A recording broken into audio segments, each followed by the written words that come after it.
Hello and welcome to the Explainer.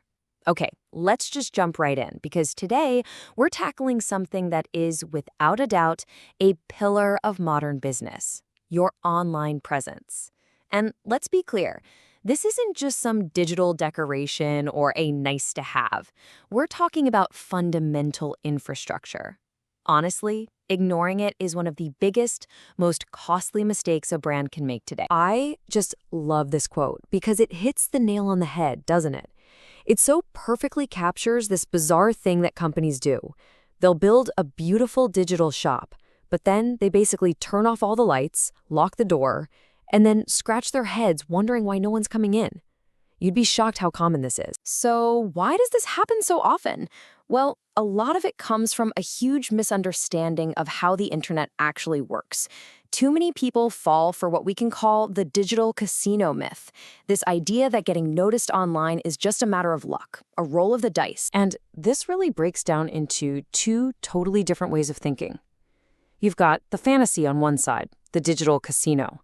You know the vibe. You throw up some random posts, pull that virtual slot machine lever, and just hope for a jackpot. But the reality?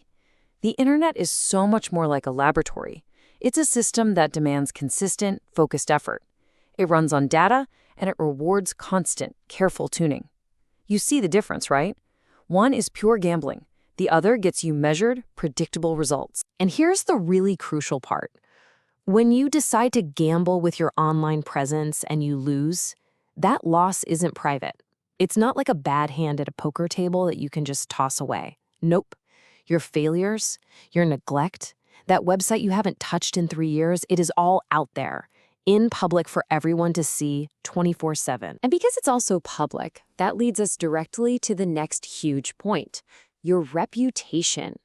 In the digital world, your online footprint is, for all intents and purposes, a public measure of how trustworthy you are. A great way to think about this is with an idea called the reputation thermometer. Before a potential customer ever even thinks about calling you or buying from you, they're taking your temperature online.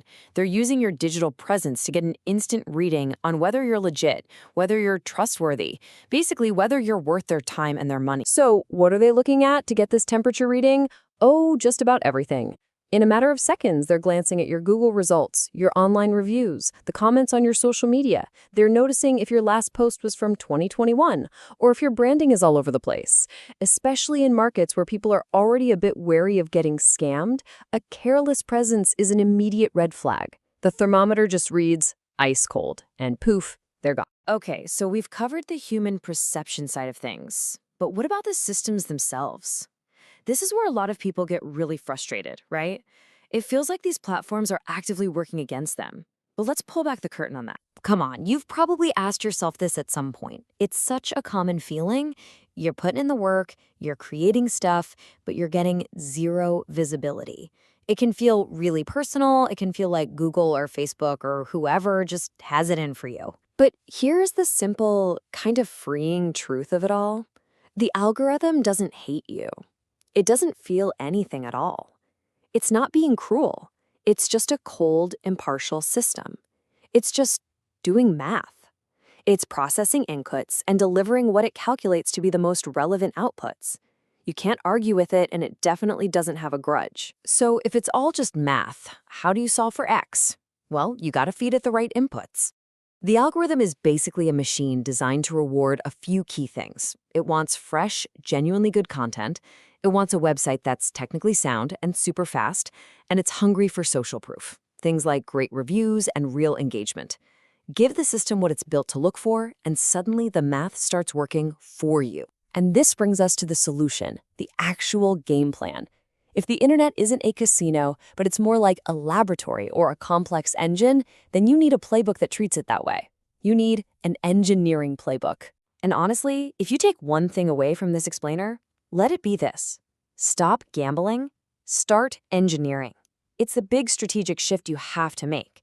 You've got to move away from just hoping and wishing and move toward a solid process, from luck to pure logic. So, what does this engineering strategy actually look like?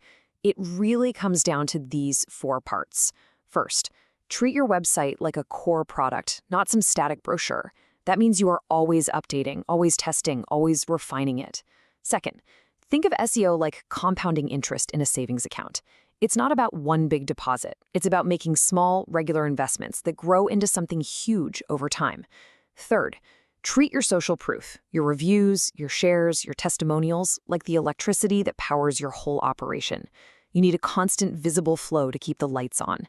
And finally, number 4, if your website ever goes down, that's not a glitch. That's a citywide blackout. It's an emergency that you have to fix immediately before it does real damage to your reputation. So after all of this, it really leaves you with one simple but pretty profound question to ask yourself. Is your brand's online presence a vibrant, bustling hub of activity and trust, or is it a forgotten, dusty, digital ghost town? The choice and the engineering is entirely up to you.